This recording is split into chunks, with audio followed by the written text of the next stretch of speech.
Hello everybody, good morning. We are just getting ready to start on our first builds here. Very excited. We've got our order sheets and our QA all set up. We're just gathering components and we're gonna start building right away here, so wish us luck. This is the moment we've been waiting and practicing for, so really excited to finally have all the inventory. I'm just gonna try to get our microphone set up here, so bear with me if it gets a little funky for a second.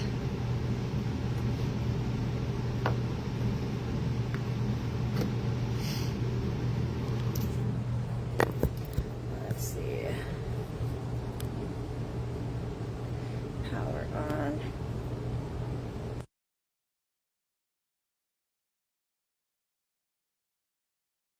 We got mic 1 hooked up. Let's see if it'll stand here. Excellent. And we've got a whole bunch of shipments in. I don't know, ignore the laundry and stuff there, but boxes and boxes and boxes that we've got to try to fit on just a few shelves here. So we're gonna try our best to get that organized today as well. Do our inventory count. We just got back from Montreal last night and we're getting right into it. Since we got home last night, we were doing posts and organizing our QA and everything, but now we've actually got to start building. So wish us luck with that. It's gonna be a fun time. We're really excited. Fear not, Richard is coming. He's in the other room figuring out our 3D print stuff. So we'll just get set up in here for now. Whoa, stay. And we'll try to get our inventory somewhat organized. Got our DJI goggles, at least some of them. We're still waiting on the goggles 3. We've got the N3 right now, but the upgraded goggles are hard to come by at the moment, so we're just waiting on that right now, but hopefully very soon they'll be in. Keep track of our packing slips.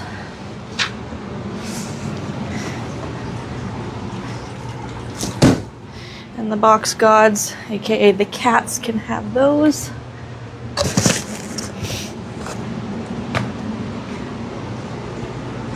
All right, our first drone we're gonna build today, I think it's the Hummingbird. This one's got a teal color.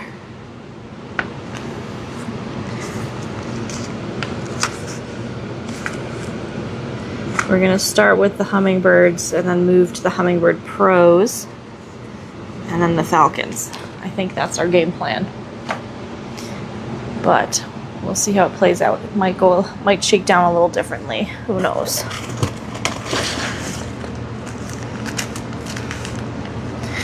Got a bunch of our antennas, ELRS connections from Flywoo.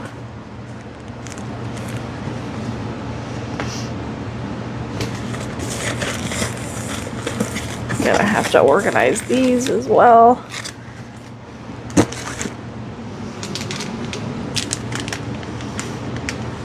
And we've got our GPS.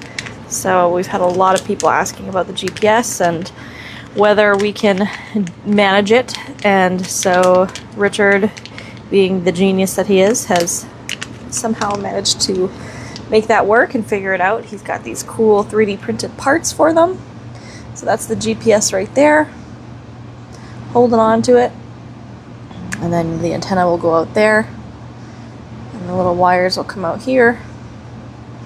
So it looks beautiful. He did a great job on it. Just see how it actually shakes down in terms of the programming part, because that's going to be fun. And Flywoo, when we ordered our big order, they sent us so many super nice magnets. Yeah, magnets. Look at these things. They're like solid, chunky magnets. Really pretty though. I love this one. So cool. Thank you, Flywoo. That was awesome. Put those on our fridge, or maybe somewhere around here. We're gonna get a magnet board anyway for keeping track of orders. I don't know why these capacitors are here.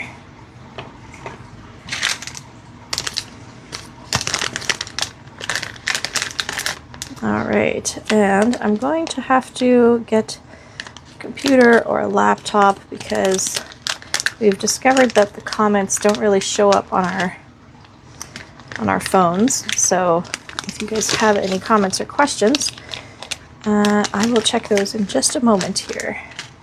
So sorry if we've missed any.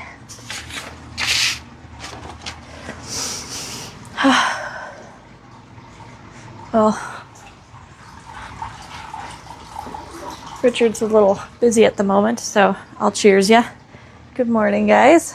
Cheers. Off to a good start.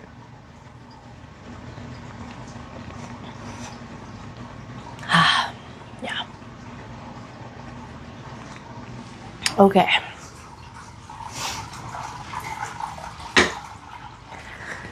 So we've also got our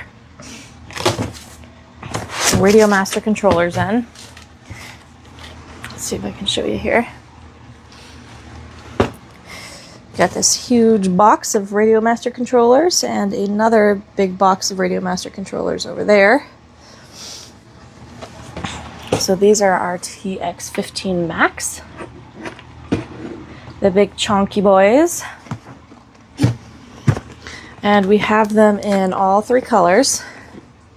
So this one here is the red and black. I know it doesn't look like it on the box, but it says right there, so I'm going to just trust that it is. And we'll have to figure out how to set these up so we can actually see the colors on the shelf. I do have a couple of slightly damaged boxes. I don't think it'll be an issue, but I will open them up. Just double check. Okay, TX15 Maxes, where shall you go? Because we're a little limited on shelf space at the moment. So I'm thinking I'll try to fit them in here. But we do have 40 controllers. We have 20 TX15 Max, and we have 20 pockets in a lot of different colors. So, yeah, that's my job, is to figure out where everything's gonna go. And then Richard is gonna have to just put it all together. Yay, Richard! So, let's see if I can't set you guys up in a better spot here. You can kind of see, oh, what I'm up to. So for those of you who didn't know, we do this all in our basement. We obviously, if you can't tell now, we run strictly out of our basement. Yeah, we're hoping to get a warehouse here soon, but until we do, we have an awesome little warehouse in our basement, and it works quite well, but it is a little limited on space. So this is one of the ones I want to open, see if it's damaged. Oh, I just heard the little beep boop beep boop boop from the printer. Okay, let's do it. All three printers printing. We're doing it. Hey everybody. We're doing it live. It's a big day today. It is. We're into full production. We had a nice time in Montreal. We did. And you want a mic? sure. Mic you up.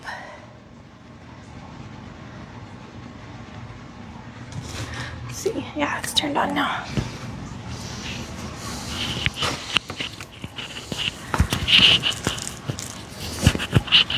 Hey everybody. Looks like I'm on now. Good, good, good. Well, happy Saturday. We've been away for a little bit. We went to Montreal for 4 days, had a really nice time. We got a bunch of photos and did a lot of fun things. And we'll Video. yeah, got a video. Did some flying. We'll be posting how it went. And yeah, we're really excited to be back in the swing because we're into our first production day. So we have almost everything here. There's only a couple of items that are still on the way. And so we're getting ready to start sending them out before the end of the month. The original plan, if anybody had been kind of tracking, was an aim for July 1st. That was when the Kickstarter was live. And when the Kickstarter didn't pan, we pushed it back a month so that we could secure our funding. And so now we're still planning on having everything out by August 1st. So it's going to be a really busy week here getting everything ready. And if you guys notice that we're sending out lots of emails asking about confirming colors or letting you know that things are on the way or XYZ, that's why, because we're into the big push now. So we got some exciting stuff kind of happening in the background. I'm not sure if you guys tuned in last night, but I just posted really quickly that we've got our GPS units that have arrived, and I've just finished the 3D print for them. So this one's for the sync mode, but we'll have it for each of the other models. And just as a heads up, the GPS adds enough weight that it takes the sub 250 ones above 250. Now, your individual case is going to vary because the camera, the motors, the stack, the 3D prints, and the GPS all contribute to the weight and the battery. So we've tried to make it simple, and there's 250 gram versions and there's over 250 gram versions, but your version in particular might end up being, if you upgrade the camera and the stack, but you don't upgrade the motors, but then you get the GPS, you'll probably end up over 250 grams, but it's going to be it's going to be really close. So there's going to be lots of little modifications you guys can do. Like you can take off 3D prints, you can basically swap the camera. The easiest ones are definitely going to be the 3D prints. But if you upgrade basically two things like motors and stack, or camera and motors, or GPS and camera, you're probably going to end up over 250 grams. And the easiest solution for that is to just use a lighter battery. Now you won't get as long of a flight time, but you will stay under the 250 gram limit. And if you don't really care about the 250 gram limit, because to be honest, it's not that big of a deal, you can just, write your $10 pilot exam and label print onto the drone the little registration number. It's not like it stops you from flying it. It's just just like everything else, it's just be safe. So we're getting into it here. Thanks for joining us. And huzzah, we've got some new Radio Master stuff that's coming in. Carmen's just unpacking a bunch of the TX15s behind me. Looks like this one had a little bit of damage on delivery. So we've got a couple here that we've set aside that we'll be sending back to Radio Master. Just things happen in shipping. We probably got 90% of them all good, 95% of them, but some of them had a little bit of a shipping issue, and we'll address that with them. So it's really good to see. If you guys got any questions, let us know. But otherwise, I got the little print farm going because we got 3 different printers doing 3 different jobs right now, and we're gonna get to it. So what are we starting with, babe? You're doing inventory? Yep, doing inventory and just trying to organize where all of it's gonna go, because there's a lot. Okay.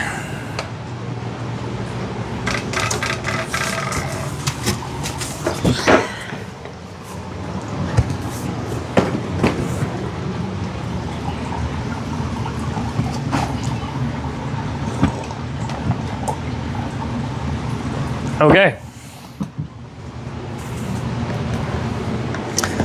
Well, let's see. How do we want to start this? I might just claim some space and start getting some builds going. Flywoo sent us a bunch of gifts, which is kind of cool. I did show them off. Sorry? I did show them off a little bit. Oh, that's nice. And these are our labels. And these are our rejects. reject slash. I just need to open and see if they're damaged. Oh, okay. Yeah. As if, would we not send them back? If they're not damaged, no. But the boxes have taken, especially this water damage one I'm worried about. Yeah, So, wouldn't we send them back just, just in case? I don't know. I'm definitely going to open them up. Okay. So, let's get the bags going. I'm going.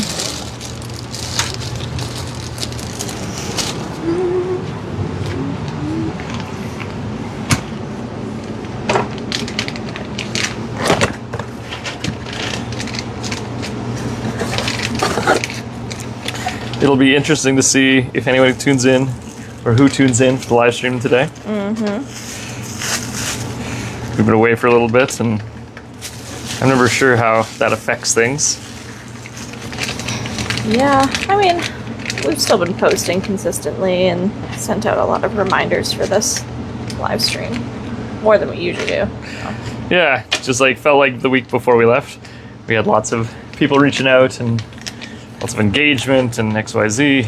Totally. So, just have to see how this one goes. But we're gonna do a big push in August now. Yeah, totally. These are our prop directional stickers. So how do we put those on the props? We're gonna hole punch them? Yeah, either hole punching them or just like sticking them through. Okay. So we've got our counterclockwise. Hello, Richard speaking. No, take your mic off. Oh, hello? Hello, this is Richard speaking.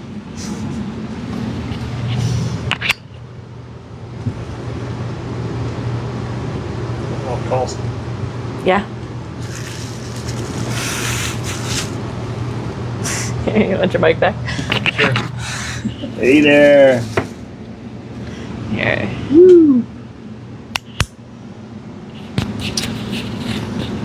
Well, we're just getting started on the live stream, everybody. We got our desk that's all crazy, and you'll see it here in a second. Why don't I take you to the other room, and I'll just show you the print farm really quick, because everything is going absolutely nuts. All right, so we've got our little baggies that we're going to be packaging things in. This is just to keep things straight, so you can see that there's still some supports and stuff like that. This is because there's just a ton of volume coming through, so we're going to make sure that we keep everything organized this way. And then we got our green printer here, working away at, I think that's a capacitor holder. Yeah, cap holder for the sync mode. We've got, or I'm sorry, that's for the flip mode. We've got our GPS unit coming out in purple. We've got our cyan here. That's going to be our like our camera holders. And I'm just working on cleaning up some of the little issues with a really soft filament there. You guys can say hello to dog. Hey dog. Here's the other dog. Hey dog. Hey dog. Why don't we go this way? Okay.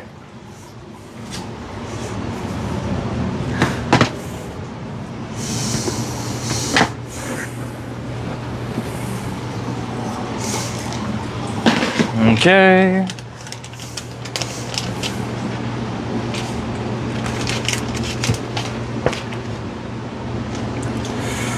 Right on, right on, right on.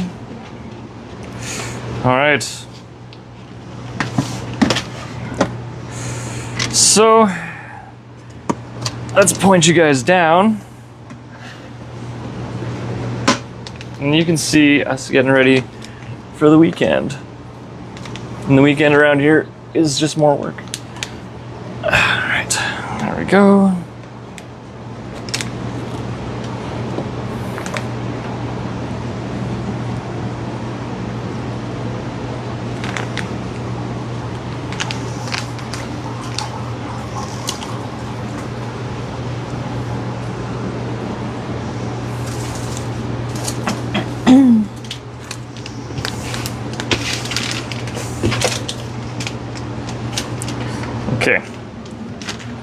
one.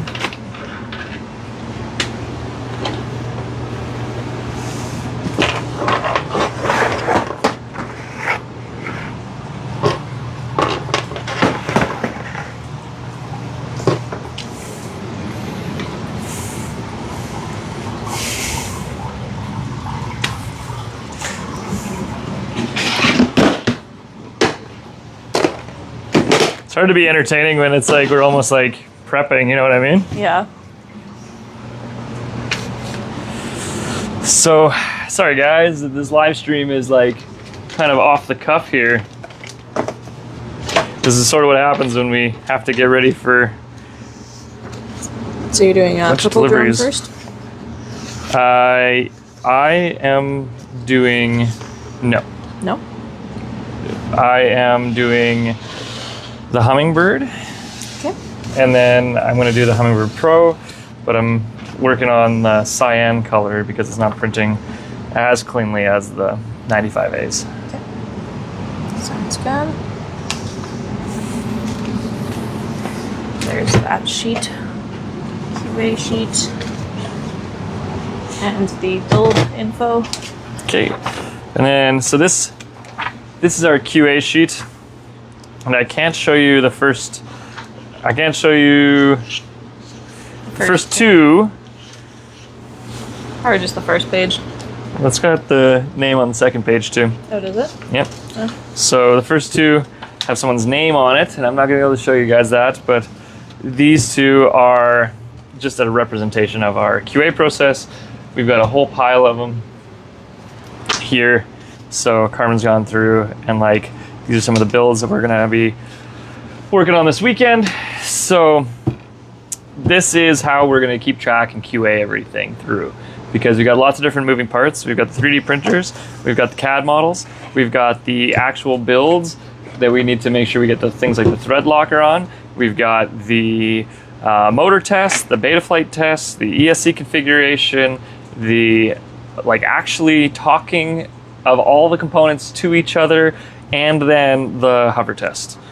So this is going to be a lot of things that go into delivering to you a drone, and these are kind of the steps that we're going through. So this one I'm going to keep off camera because it does have somebody's name on it, and we don't want to reveal, you know, any personal information here, especially on a live stream. But just know that if you've put an order in, that your order is coming to you very, very soon. So I'm going to start getting things together here for the first build. I think the first one's going to be a Hummingbird, and that's just because they're relatively quick to get out. So I'm going to start there, and I'm going to get my parts. Get your parts, baby. Okay, Quad Mula 2.5. This particular one has goggles 3, so we don't need that for this part of the build. We got a TX15 Max, which we don't need for this part of the build, and an 04 air unit. So this one is going to be from Flywoo. So we don't get the DJI ones right now. We specifically get the Flywoo ones because they are basically the old gyroscope. They don't have the same issues that we had previously with the jitter and the shake. Sorry, do you know where the Flywoo 04 units are? Oh, I think they're still in the box. To be unpacked. Those are the stacks. Yep, and these are the 30 by 30s. Oh, you put them up here, I think. Okay, 45 amp. So we got our guys here, and then this is going to have 1404s. We got 2 batteries and a GPS. Okay.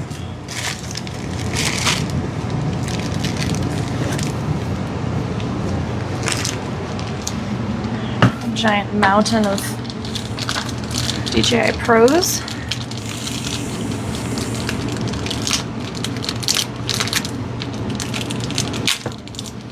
ASMR.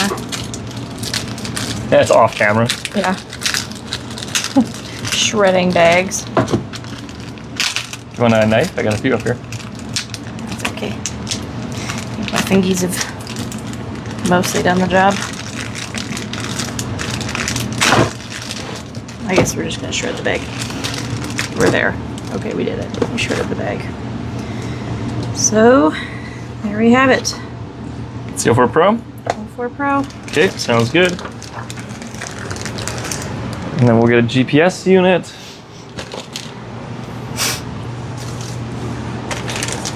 Those are smoke stoppers. Yeah, so take one of these. These are our GPS units. GPS. Thank you. Okay. And this is a kit, so it has its own, because it's got the goggles and the controller, it's also going to get the toolkit and it's going to get the smoke stopper. So we're going to use this in our build. And then this guy has got teal as its color, so we're just printing that in the other room, but I can get a few of those, so we're ready.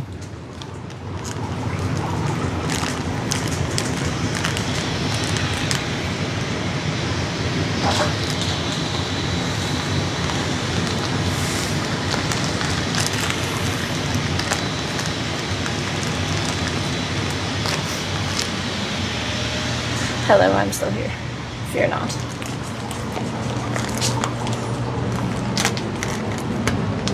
The lights in here, quite a bit of a tough time. Flickering. Yeah. Wonder why. Oh. Okay, so we got our little bag of 3D printed TPU parts, and it's time for us to get started on our build. Excuse me, baby. All right, so let's bring you down. We're all gonna be doing this together. Doing it live. This one, we're gonna be doing it live. And I'm just finishing the GPS mount in the other room, so we probably won't have it present for this part of the build, but that's okay. So let's just review. We've got our Jin F25SP. Let me just see if I get that on camera. So this guy is an awesome 2.5-inch frame. I know that Superfly has got one coming out, and there are some other ones that are also good, but this has been like the best one that we've had experience with. So it's an absolute little banger. I'm also gonna have to get my motors, I suppose, but this is gonna be the H743 Pro Mini Stack. These guys have been super hard to find in stock, so we're gonna have a few more arriving. We had a small shipment arrive, and then they've been out of stock for about 2-3 weeks now, so we're gonna have a second shipment arriving shortly with those. And then we've got our 04 Pro Air unit with the MP66. So if you guys see on the website that the oh, sorry, maybe there's a comment on there. Comment. Sorry, buddy. Can't see the comment because the phone is above me, but Carmen's on it. But if you see that the 04 units on our website are a little bit more expensive than like another, you know, Rotor Village or Epic FPV or whatever, it's because we've picked the MP66. The MP, or the standard gyro of the DJI, it has a problem with vibration. So it needs incredibly soft mounting to basically avoid that. We've gone ahead and picked the MP66 version, which is a little bit more expensive, but uses the older gyro, which is less sensitive to that vibration. And so you can basically slap this in any FPV and it's going to work. So you kind of pay a little bit more for that robustness, but we value that because our frames do have somewhat soft mounting, but you need it really, really soft mounting to not have the problem manifest at all. And especially with the way that things are heading, there's not like more soft mounting coming on except for like the Flywoo specific build. You'll see that in some of their things like their Firefly and things like that. Roger's asking, will there be a full build sheet so he knows what to call the part when he eventually smashes it? Yes, of course. That's all. Yes. So we do have the ops manual, which is complete. It just needed a revision, so that's why I didn't go up last weekend. And it'll be up by the end of this weekend. It's fully formed and like completely on the computer, ready to rip. And so there's a breakdown of the parts there, and then in our, and I can't show you this again because this has somebody's name on it, but on the QA sheet that's a part of the build. This will be in the box, and it comes with a list of all the parts that are included as well. So there won't be any surprises or hiccups. This is all stuff that you can purchase from us, from Rotor Village, from your favorite local high school guy with a trench coat. You'll be fine. You can find somebody that will sell you these parts. There's nothing unique other than the combination is a really nice quad. So just a second here. I'm going to get the motors for this build. This is a 1404 build. And so if you guys can see the absolute mountain of motors that we have here, it is totally nuts. Yeah, we have many boxes. So just for you, wow. One of the boxes. This is a pretty deep box. So we've got red and black. We've got red and black. Red and black. Okay, I'm going to have to look through this box and see what else we got, because it looks like all the top ones are red and black. And then there's the Champions Edition down here. Mm-hmm. Hell yeah. Are you looking for 1404s? Yeah. So I got 1404 red and blacks here. Oh, okay.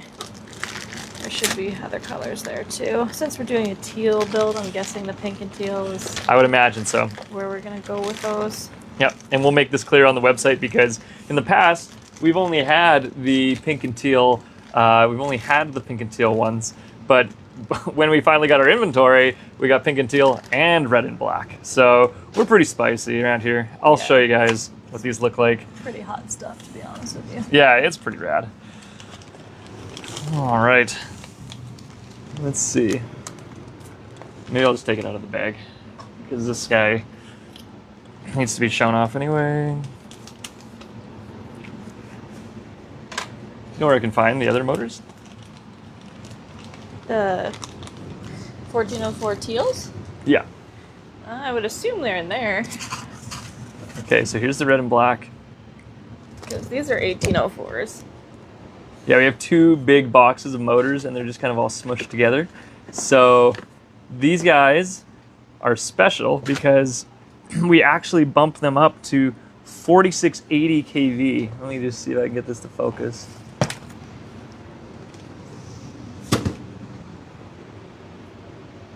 $4,680.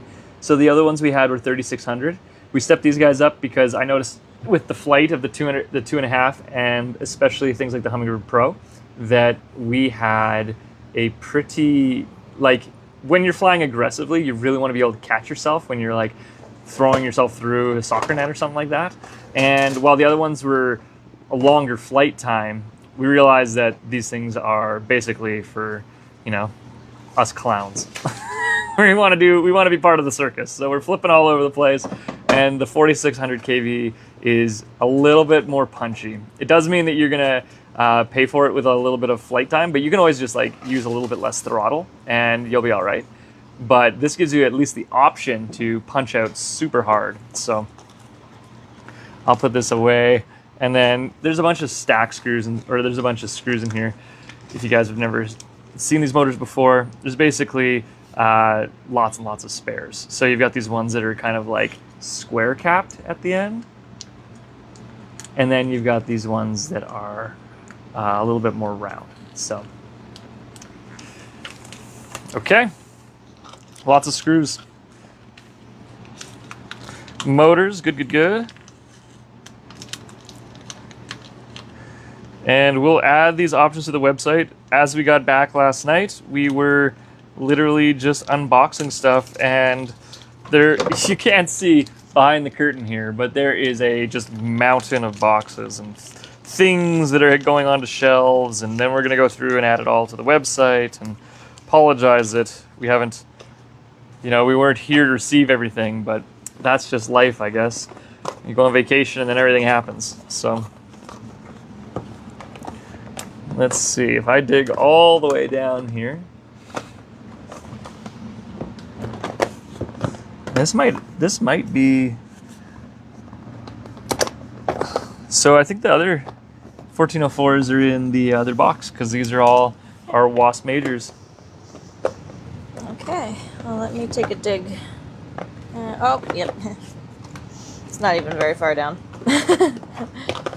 Got them. Okay, So we got our black and reds, and then we've got our teals. Teal, blue, and pink.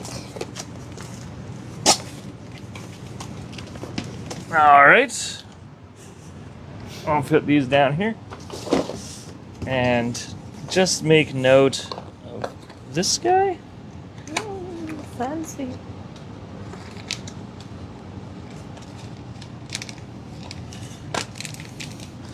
No. Sorry, buddy. I'll be back to the bench in just a second here.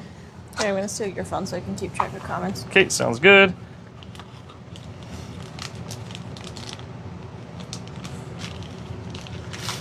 Okay. So I'm just keeping the one that I just opened apart because we'll use that on like one of our internal builds. So don't worry about like receiving a motor that's, you know, been opened or anything. That will be something that we prioritize and use somewhere else. Roger's asking how fast will it go with that motor? How fast?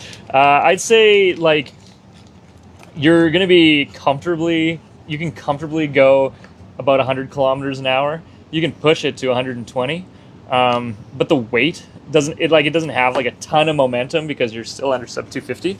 So if you want to go 150 kilometers an hour, you're probably going to want to step up to something that's a little bit larger. But if you're, you know, just whipping around something the size of a soccer field or like a little park, then that's going to be plenty. You're going to absolutely rip that place to shreds. But the 4D600s are nice because when you do things like power loops, you can catch yourself really easily. And what we were finding was with the 3600s that when you power loop, you can't catch yourself because the prop wash becomes too intense. So basically you get dirty air. And as you move through it, your props have a tough time like gripping. And so you want to be able to like have enough juice when you need it to get out of those situations. So I'll be right back to the bench here. We got our 4 motors. Okay. Let's do this thing. Got our little build plate. Cool. Okay.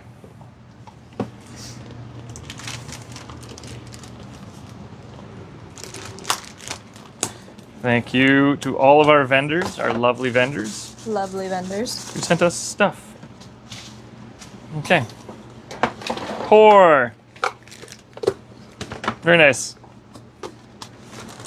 So this is everything that comes in a Quad Mula box, and I'm gonna let Carmen do any kind of work on the comments and stuff like that. So love y'all, but I can't see it. It's above my head.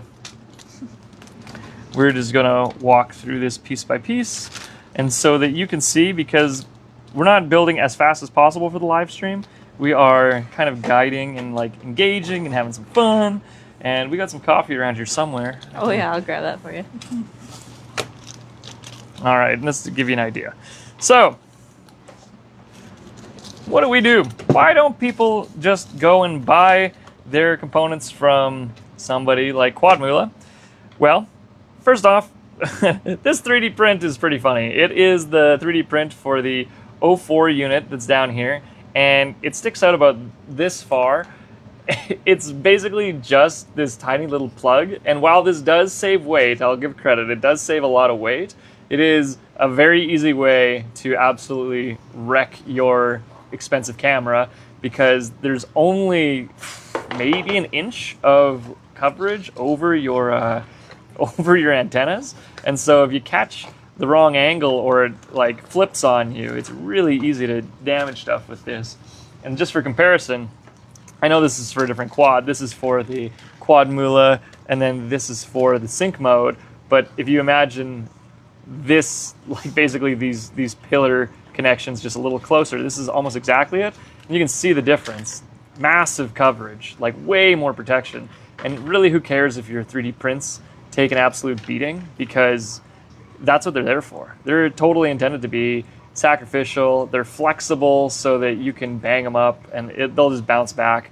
And so we specifically went and designed some bigger ones, and then they all fit like really nicely because we did tons of work to make sure that it all like is cohesive. And again, does come in under 250 grams with those configurations. So let's take a look at the actual pieces. You guys didn't ask. Some very nicely sealed bags, and this is going to be a couple of plates.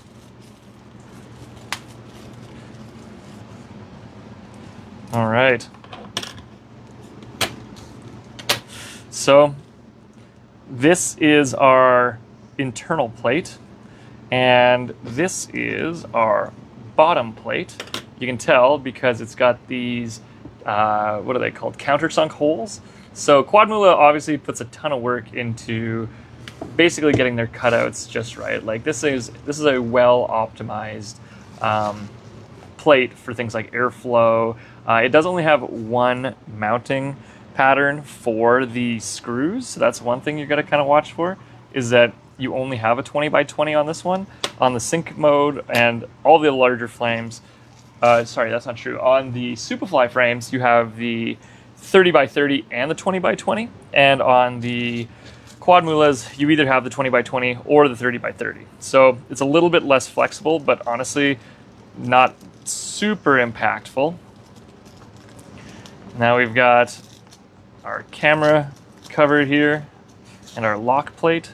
So this is just extra reinforcement that sits over top of the camera and basically make sure that if you smash this thing into something face first, that you're going to be okay. And this is our locking plate for our arms. And where could those be? Probably in this bag. Look at that. Quadmula sends their arms. They're not identical. Oh, excuse me. They are identical. Sometimes the arms are specific to their side. That is something that comes up with the Flip Mini. And just so you guys can see, we've got 3mm arms. That's actually quite a bit for a 2.5. And then our base plate is going to be what, 2? Yeah, 2mm. And then our top plate is also going to be 2mm with an extra 2mm around the camera with its reinforcement. So now we've got our carbon pieces. All right, I'm going to take a quick break here just to take a drink.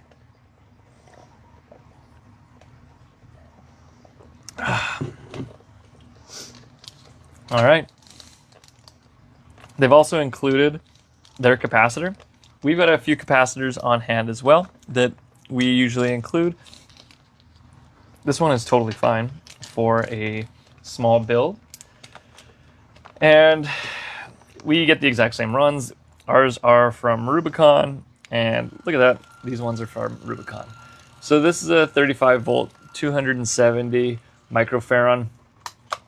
If you guys are wondering, this is not exactly special. The only thing you have to watch for is this ZLH. It's the type of capacitor it is. It basically means that it releases and receives energy very quickly. So when you're really pulling on your electronic speed controller, you want a capacitor that isn't going to slowly match what's being pulled, because, you know, if it pulls heavy and then like there's a lot of voltage spikes, you want something that can react quickly to that and smooth those out rather than lagging behind, because if it lags too much, that voltage spike is going straight through into your electronic speed controller, and you can damage your MOSFETs and your more sensitive electronics that way. So this is a totally fine capacitor for what we're building with the 1404 motors. If you're going up to a larger build, or if we're building with the HD0, which can go up to 70 amps, we run a 35 volt 470 microfarad. So it's a little bit bigger. So that's that. These cables here are just to connect to your capacitor. This is how you can, like, this is a 3D print that's included to mount your capacitor. Just sits like this, and you can zip tie it right around. We print our own of this. And it's not in this bag. It must still need to be printed. Very good. So it's on the plate right now. All right.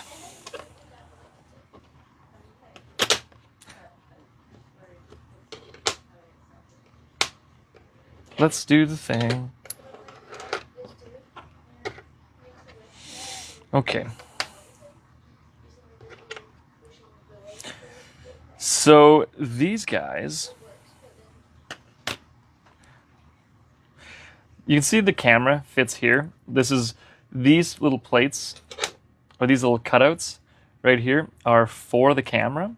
And then we know this is the bottom because it's got these chamfered or these countersunk holes here. And on the top, the little, oh, here they go. I'll show you right with the Quadmilla ones, because they do send you the basics, and we'll include all of this stuff in your package, so you'll have lots and lots of spares. But this guy's got two little tabs, one on the top here and one on the bottom here. And when you're setting it up, this is going to be the middle of your quad. This is going to be the front. You're going to have this guy just fit right in like that. And then the top is just pressure fit, because the 04 camera takes up all this space in the middle. So you got to imagine the rest of the quad, you know, step one, do this, step two, finish the rest of the quad.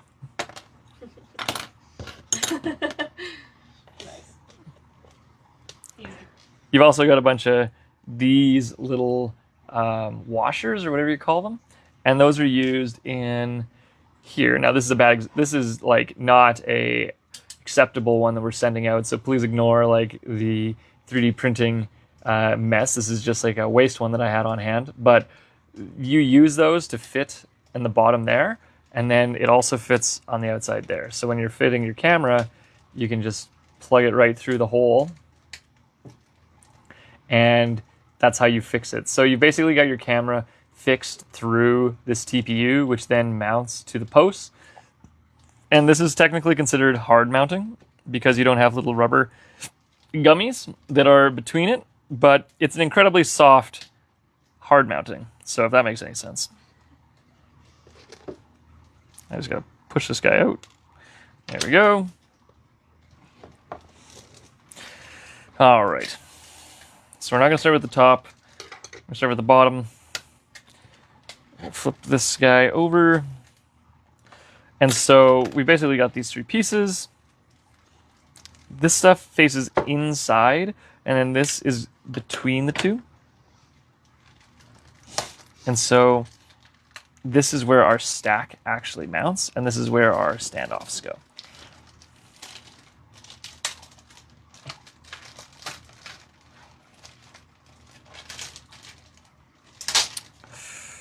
Right on. So just like this. Now, this is what Quadmilla calls the C-lock, because maybe it'll be easier to see once I'm done, but these basically have two holes. One is a lever arm that it rotates around, and so the arm needs to be fixed in 3 dimensions. It needs to be fixed X, Y, and Z. So X, Y, you know, this plane, Z here, and it also needs to be fixed in terms of rotation. So the way that that is done is by this little locking plate that I'm going to install here, and then it's actually where the stack mounts as well. So once there's a screw through here, this arm basically slots in, and this keeps it bound X, Y, and then the plate that's on both sides prevents it in Z. But then you actually have a second screw here, and it's called a C-mount because we got a little C that forms here. And as it tries to rotate, it has to push against, you know, it's levering off of this rotation point. And so you can see that it would be in contact with that screw. So if it pushes, rotates in either direction, or tries to rotate another plane, this screw is actually preventing it, as well as this screw keeping it locked in place. So you normally have a 2-screw system for most arms. Quadmilla does this specifically so that if you break an arm, it's easy to swap out. You just take the one screw out. You don't actually have to like take this stack screw, or I'm sorry, you don't have to take out this screw, because it is only there to prevent the arm from wiggling. But if you actually need to take it out, you remove that screw, slide it out. Okay.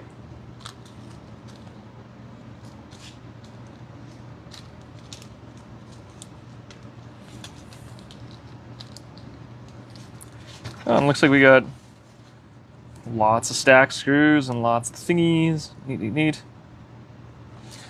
Well, let's start with the stack screws.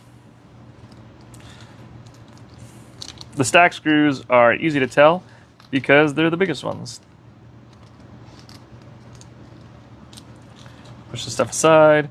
This little rubber tube is going to be necessary if you want to bump this size up, which we actually will on these builds, because we need to make it fit with a H743.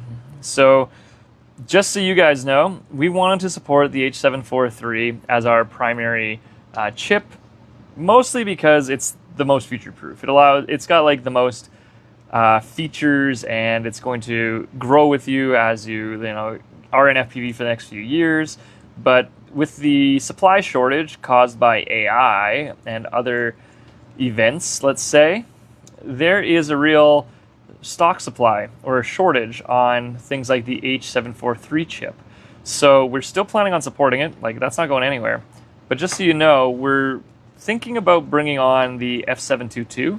It's like basically a chip that's been around for almost 10 years now, but it's really reliable. Like, it's something that you can fly with. It's much, much better than the 4 series, like the F405. You'll see SpeedyBee has that, and the F722 has almost, I think it's more than double the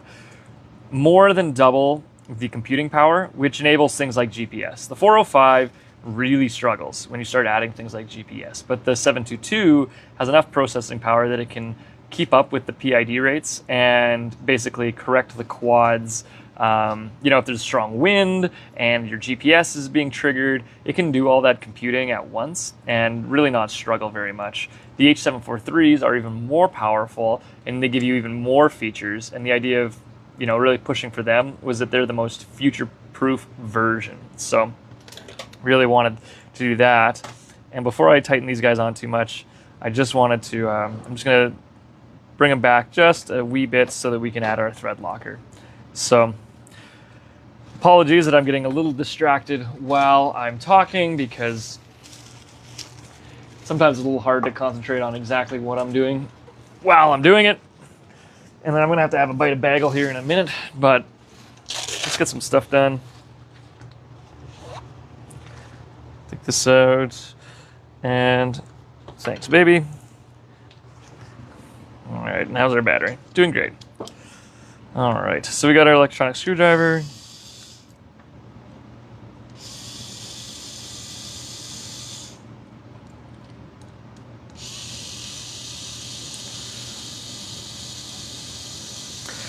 And to be honest, this is kind of I know it's scorching out there today, but this is kind of a nice day because it's almost like an art project. Like, building artisanal drones like this is kind of nice because each one is unique in its own little way, and even though it's a machine, it's got its own little personality. So we get to express that through the different colors we pick, the different options for things like flight stacks, and the more options we can kind of bring on, the better. So I'm really excited to be building with you guys again, and we've got some fly days coming up. We've had one member in particular, one supporter in particular, express a lot of interest in meeting up and getting out there to do some flying. So I'm going to work with Carmen to get something sorted on that, because that's exactly what we want to be doing with you guys. We want to be finding the best ways to bring everyone together for this, because quads tend to be a lot more fun flying together. Especially when you fly together, you crash together, you fix together.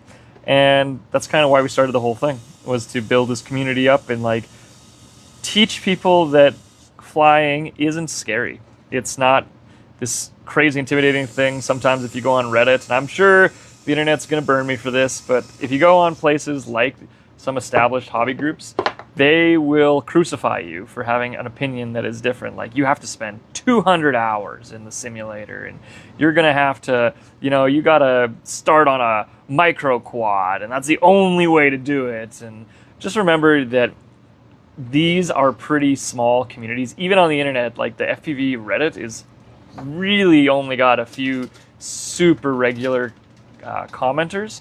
So understand that it's a echo chamber. You're getting a lot of the same opinion over and over and over, and because it's an echo chamber, people are just hearing it and then repeating it themselves. There's nothing wrong with starting with a 2.5-inch quad. I would prefer to start with a 2.5-inch quad than one that's a 75 millimeter or a 65 millimeter. Those ones are good if you're flying something like indoors, or if you're going to be like in a really, Saskatchewan's a little unique. Like, we don't have the density of something like a Toronto or like Vancouver. Like, if I was in those areas, then for sure I'd look at them like the really, really small quads, and that'd be perfect for an incredibly small park where you have to be flying around people. But in Saskatchewan, like, this is going to be awesome. This is going to handle the wind so much better than those tiny ones. You can put way bigger batteries on. You can hit way harder gaps. And yeah, I hope you guys understand that the world is your oyster. It's not up to the internet to tell you how to enjoy your hobby. So they're very nice people. They're very helpful. But sometimes when they get stuck on an idea, they can honestly go kick rocks, because it just doesn't matter that much. Okay, so because we're doing a live stream, again, this isn't like the fastest way to do this, but I want to educate while we're going here. And so I'm going to open this up. This is the Flywoo H743 Mini. Ha, ooh, fancy. What a chip. There's basically two boards in here. There's the electronic speed controller, and then there's your flight controller. So the electronic speed controller, let me just check. How fast will it go? Yeah. Oh, we already answered that, cheers. Okay, so the electronic speed controller. This guy is basically got one purpose. The whole point of it is to accept power from your battery and to route it to these 12 motor pads. Each motor has 3 wires. One that is basically ground, one that says go, and one that gives the direction. Now, if you always wire, if you've got wires 1, 2, and 3, and you go 1, 2, 3, you will always get the same spin out of your motor. Like, the direction on the motor will always be the same if you always take like motor wire 1 and put it here, motor wire 2 and put it here, motor wire 3. As long as that order is always the same, because these pads are just putting out current. That's all they do. Now, the amount of current that they put out is going to be set by the flight controller, and we'll talk about that in a second. But effectively, that's all this is. This is just a really nice, convenient way to route power from your battery to these groups of 3 pads. And each of these goes to a motor. You've got 4 chips here. Each one is a speed controller for its motor. So you got 1, 2, 3, 4, 1, 2, 3, 4, and you can even see them numbered. You got 1, 2, 3, 4.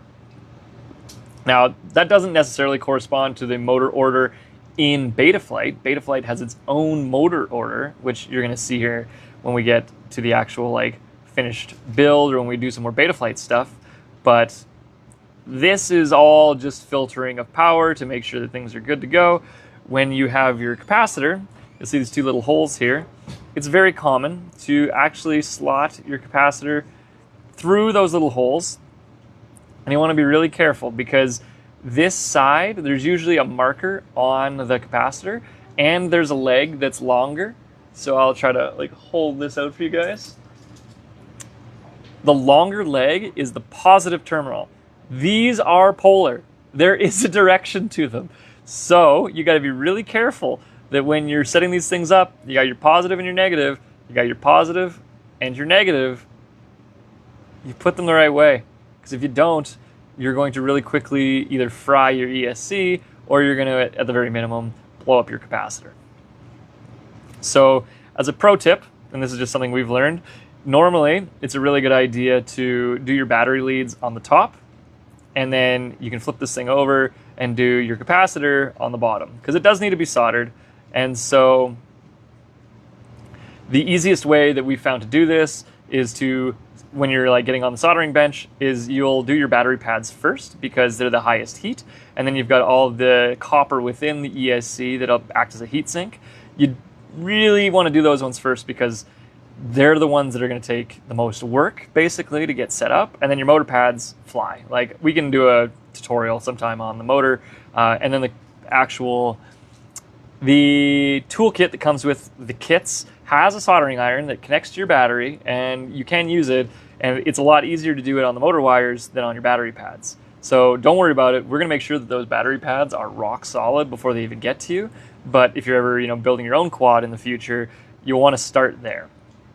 So that's the basics of an ESC. It's pretty basic. Usually sits this way with the with this little port on the bottom, and you can see how that fits here because you got little risers from those like little, I forget what they're called, but the little like punctures there. Okay, and so this is where your VTX sits, and we'll get in there in a minute, but this is effectively the sandwich that you're creating. Now let's talk quickly about your flight controller. It talks to the ESC through that port, and so kind of by definition, they almost always are on the same side.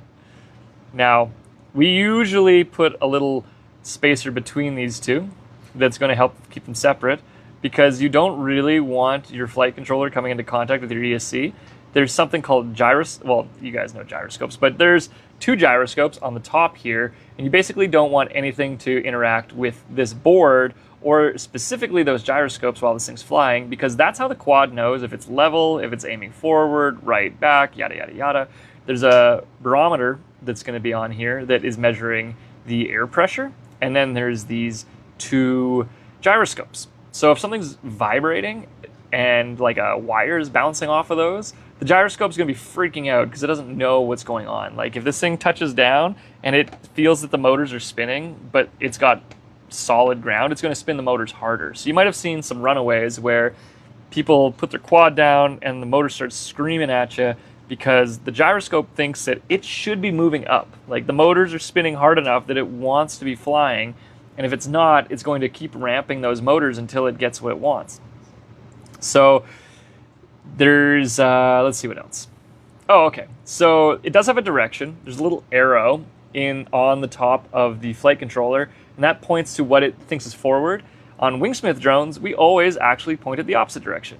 We point it backwards. Now, that doesn't actually screw with anything, because in Betaflight, you just can say that the default setting for your rotation is 180 degrees.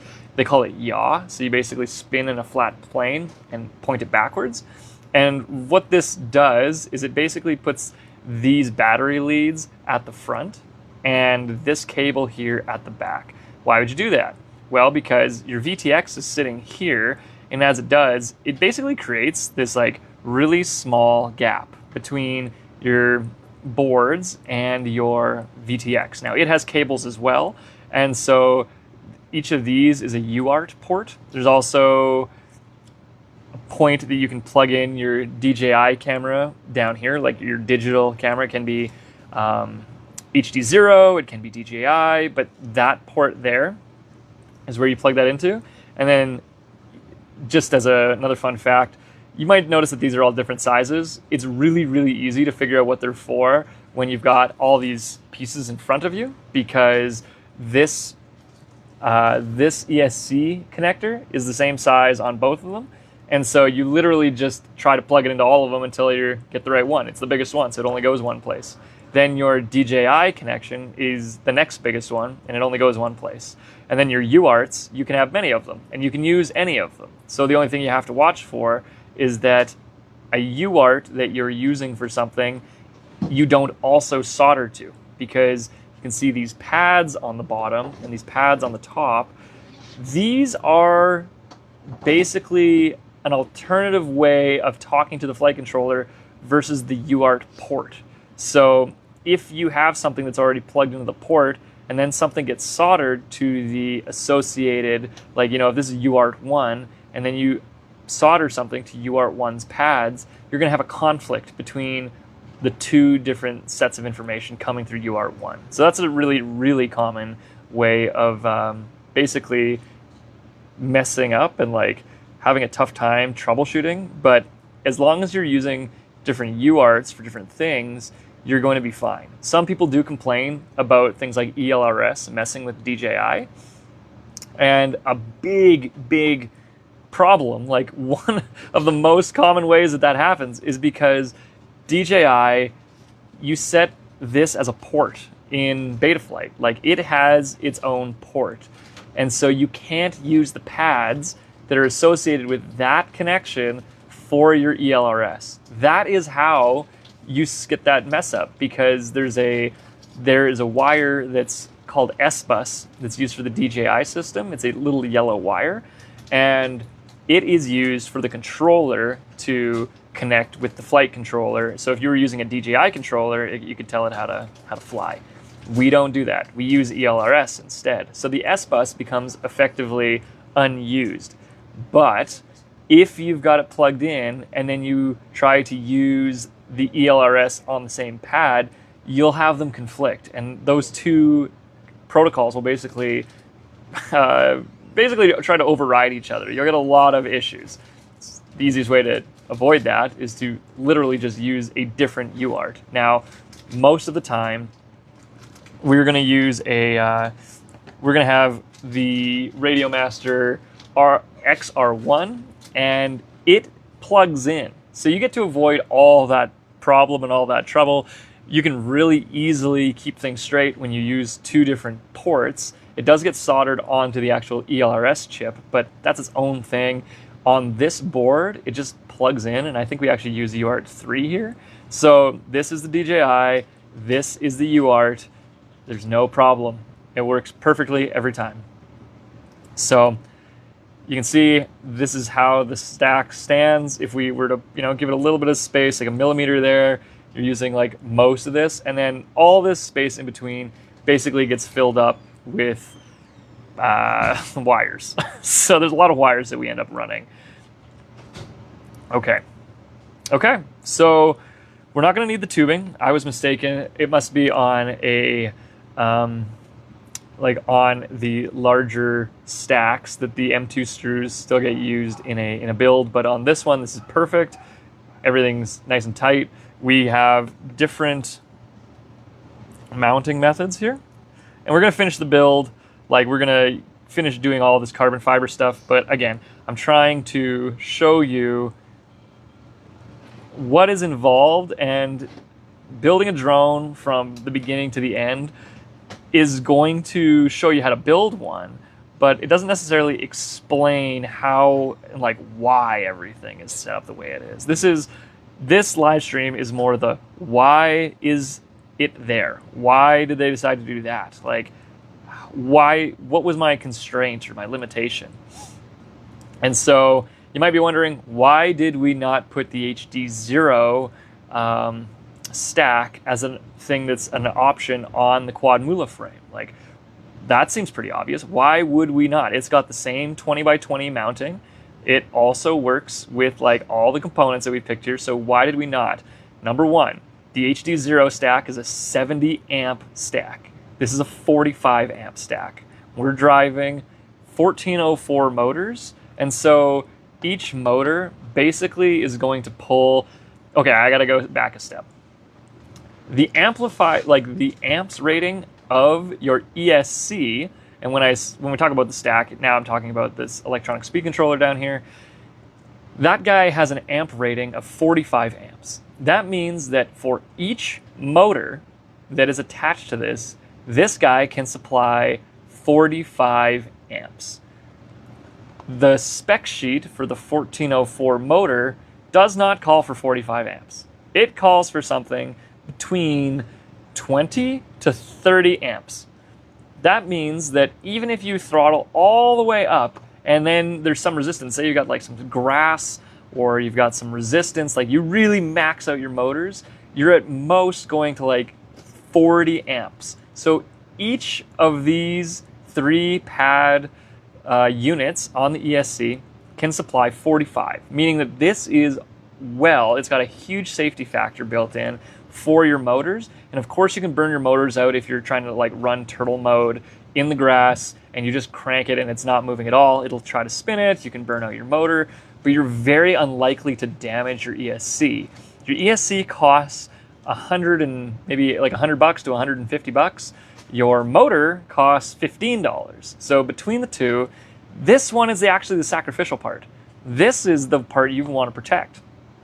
Now with that in mind, so 70 amps is way, way higher than what you need. Like that's so much higher than what you're going to be using in your build for this frame. It is more appropriate on a 3.5 inch where you get the 1804s going, because especially with the high KVs, you're going to be punching a lot harder. You've got some bigger batteries. You can push that thing to like 300 grams, above 300 grams. And so you've got a lot more significant weight to push around.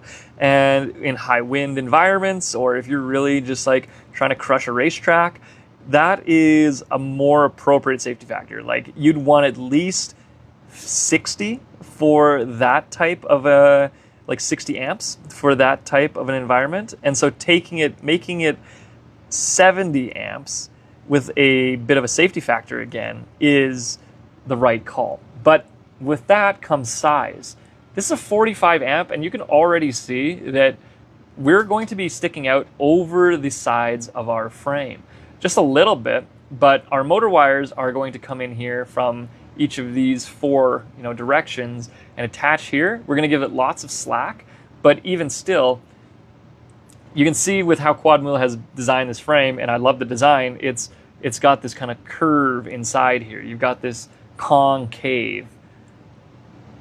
That is really aesthetic. It's super nice to build with, but it does leave this part exposed. Now, your arms are normally sticking out, so this is not normally going to be one of the first things that comes into contact with anything. But when you flip and you roll, like, you're going to basically want this to be protected. This does a pretty good job of protecting a 45, like a small stack like this. But the HD0 stack is like twice the width. It is so much bigger. And so when you're actually soldering your motor wires on there, you're like 20 millimeters on each side farther out. It is a huge difference. And so even though the flight stack is the same, the ESC is so much bigger that you put it at way higher risk, and that thing does 70 amps. Like, it is both unnecessary for the size and the kind of the weight class that you're in, and it's so vulnerable as it sticks out the sides like that it's like you're spending more money for exactly the same performance and a way higher risk that it's going to get damaged. So that's why we stuck with this stack. And if we were to go with this is the H743, if we were to bring on board the F722, which is literally just a small, like a different processor on the chip, basically everything else on the flight controller is the same, and the ESC is identical.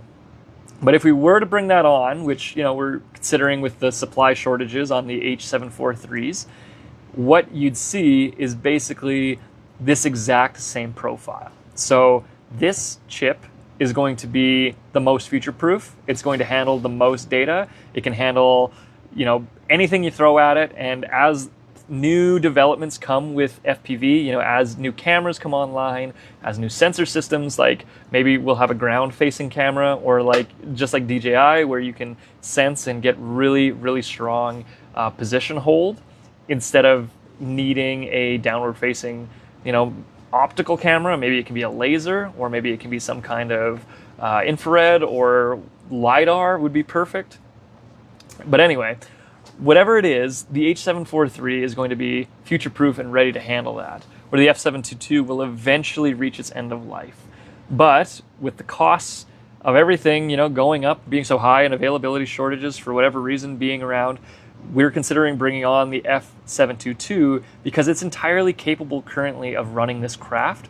It's just that over the next 5 years, if you're flying it in 5 years, the H743 is still going to be trucking, and it's going to be great. Like you're not going to run out of processing power. But the F722 might struggle with like some of the more advanced sensors that come out. Now, are you likely to put a really advanced sensor on a 2.5-inch quad that's intended to be under 250 grams? I mean, probably not. But hey, the world's your oyster, man. Okay, so that's a lot of talk. Sorry that I've been, I don't want to say distracted, but I've just been showing you the piece by piece here. The last thing I guess I'll show you is that this boot button is on the side of this flight controller. It literally just lets you to reboot. We wanted to make that super accessible, and you can see it's on the opposite side of the USB port. So on the HD0, this guy is flipped upside down for some complicated reasons with the components of the stack. Here you can see that if you flip this thing upside down, it doesn't actually fit. So it kind of has to go one way. And that one way is with these two ESC to flight controller pads, or these plugs in the same direction. And even though they come very close to being in contact, might even bump into each other, if you do that, you've got these nice gummies to prevent anything getting damaged. And then this is plastic. So plastic doesn't conduct, but carbon does, metal does, and you want to make sure your ESC and your flight controller don't have a short. So this is entirely fine. You don't have to run a like any kind of block between the two of them. We just do because it adds one extra layer of protection. Okay, so let's finish getting this thing built. I just wanted to kind of bring some information your way because these live streams are supposed to be more about teaching and showing and walking through than literally just doing something and you guys kind of just like, oh, that's neat.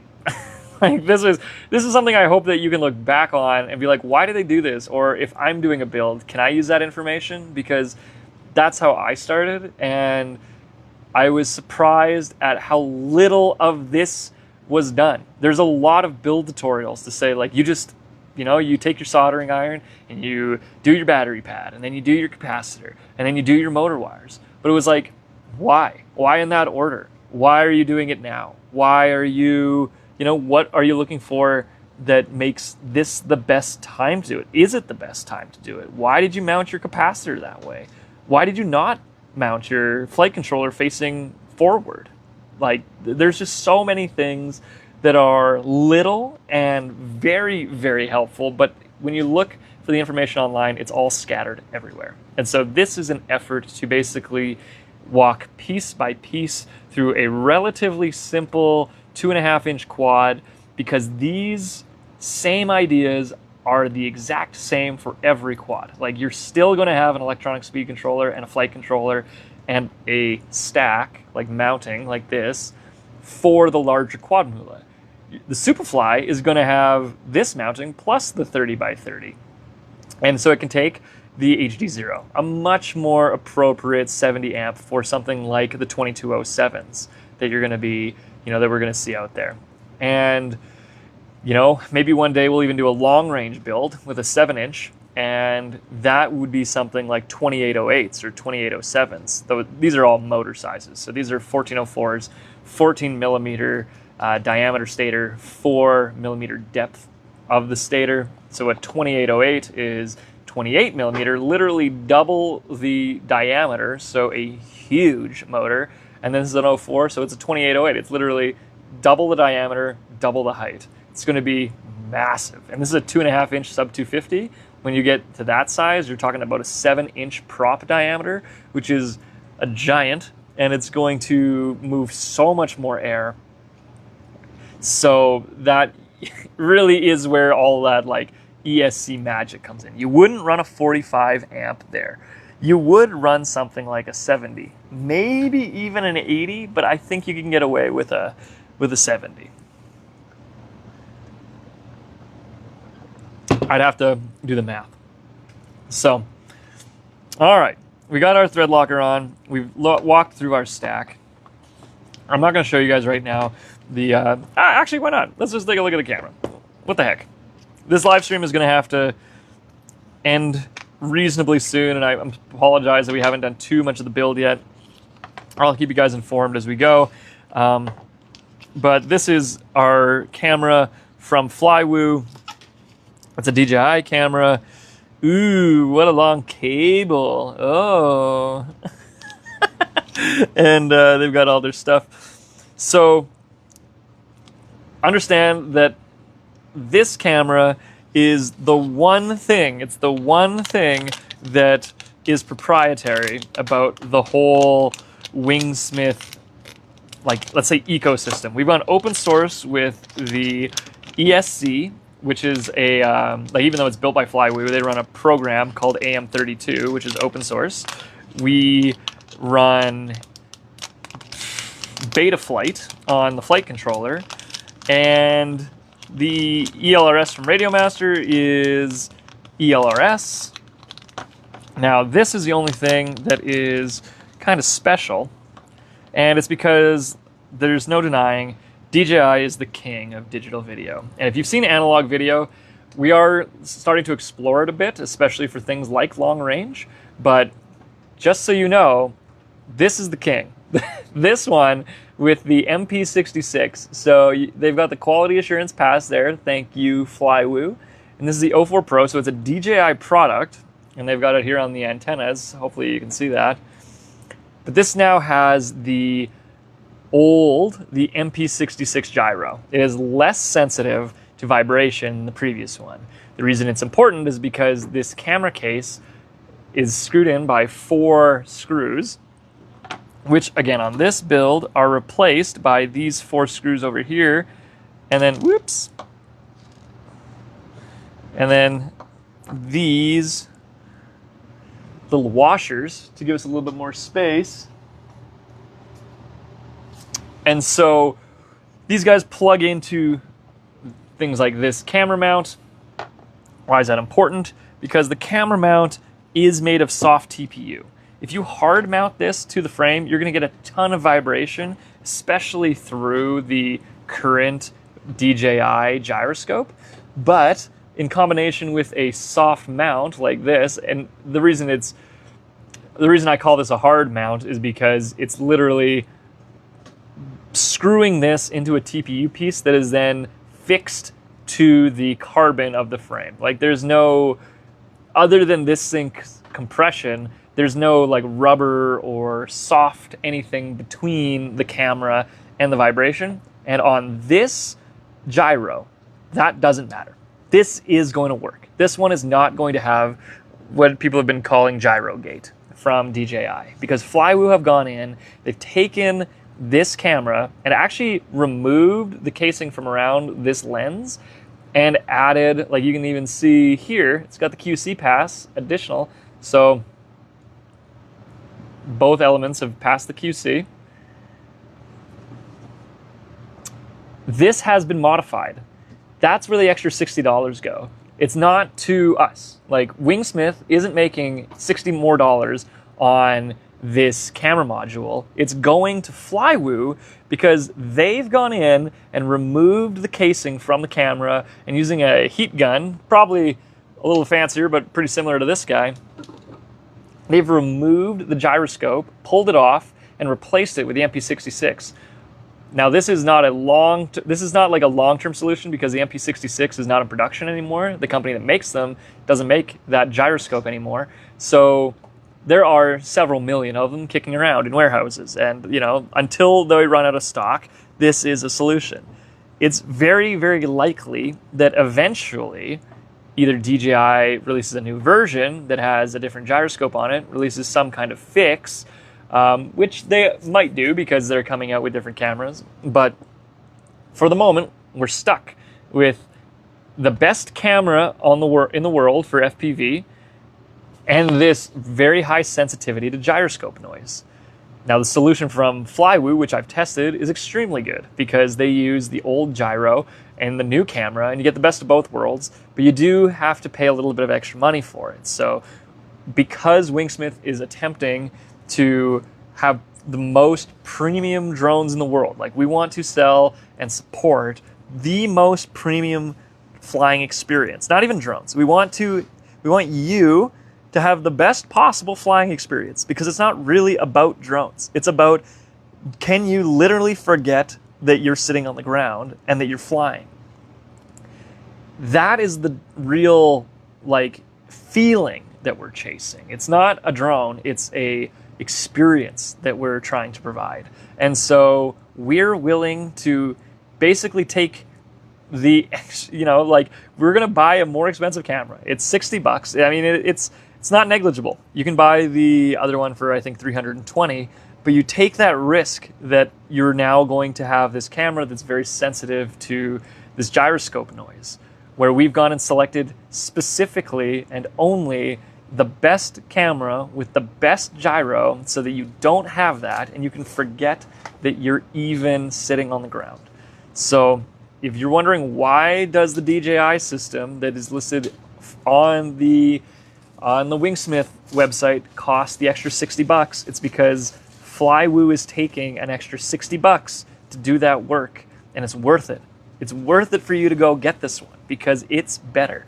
So we support this one. You can also get it from Flywoo, but I don't know anyone else. I don't know anyone else that is doing this, because everyone's trying to save money and just, go straight to DJI and get their cut. So I want you to just note, there is the risk you run from DJI.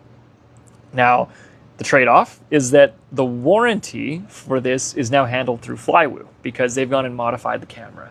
So if you have any questions, we can help you with that. But just so you know, this is the only part of the whole drone that is going to come unactivated. It's a really, really quick, it's 2 minutes to activate it, and then the warranty is activated, and the warranty is through Flywoo. But I can help you with that. If you have any questions at all, or if you want any kind of guidance on that, it's the only part that we're going to go back to the manufacturer on directly. Everything else can come right back through WingSmith, but this part is both the most expensive and the most sensitive, and it's got a really great warranty provided through Flywoo. So we're going to help everybody kind of make sure that this is working perfectly. This is not an attempt to not help you. We're always here to help you, but this is the part of the drone that you're actually going to experience. This is how you see, this is how you transmit. Everything else is to get this in the air, pointed in the direction that you want it. So we're taking this part extremely seriously.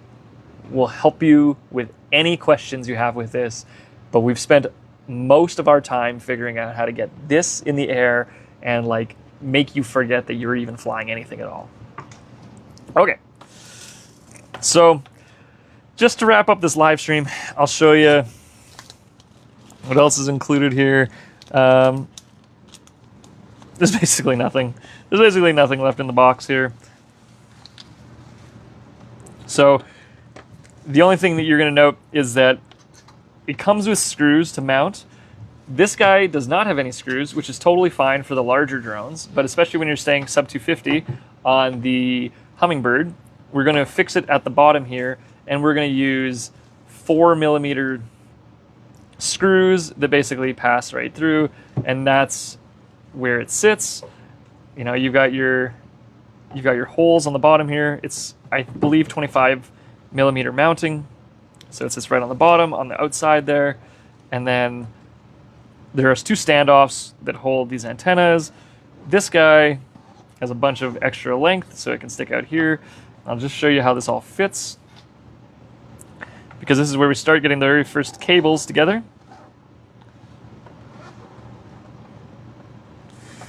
There we go. Spin this guy around. Oh, excuse me, did it backwards.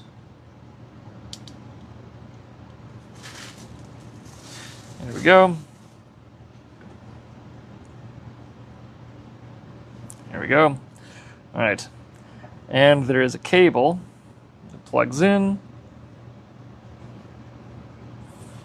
So I'm going to show you here.